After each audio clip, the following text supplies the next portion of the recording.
We have the idea of strength all wrong. We picture the man who explodes, the one who throws the punch, says the brutal thing, takes what he wants the instant he wants it. We call that power. But watch closely, and you will see it is the opposite. The man who cannot hold himself back is not strong. He is a slave with no guard on the gate. Because real strength is not what you can do. It is what you can choose not to do. Any man can throw a punch. The strong man is the one who could destroy you and chooses not to. Any man can fire off the cruel word that wins the argument. The strong man is the one who feels it rise in his throat and swallows it. Anger, lust, appetite, the need to be right, the hunger for revenge, these are wild horses.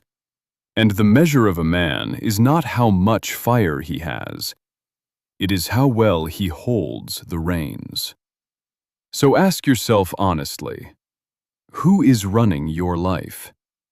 Are you the one choosing your actions?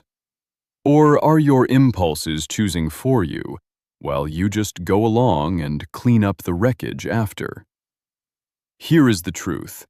Every time you act on an impulse you should have mastered, you get a few seconds of relief and a long stretch of regret. The angry message you can't unsend. The words that broke something it took years to build. The indulgence that felt like freedom and turned into a chain. Restraint is choosing the long good over the short thrill. It is the man in you refusing to be ruled by the animal in you. The ancient Greeks understood this. In the old story, Odysseus had to sail past the sirens, whose song was so beautiful it lured every man who heard it to his death on the rocks. He knew he could not trust himself to resist it, So he did something wise. He had his crew tie him to the mast, and he ordered them to keep him bound, no matter how hard he begged to be freed. He built his restraint into the world before the temptation ever arrived, because he understood the secret. The time to master yourself is before the song begins, not in the middle of it. Or think about Nelson Mandela. 27 years. That is how long they held him in prison.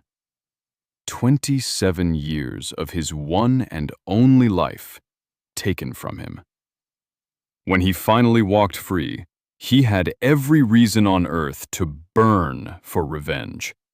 He had the power and the following to set his whole country on fire.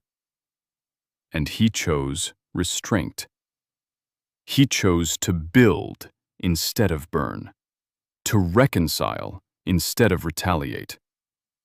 Not because the anger wasn't there, because he was strong enough to master it. It takes no strength at all to strike back. It takes a mountain of strength to hold that much fury and choose peace. Now here is what restraint actually trains in you.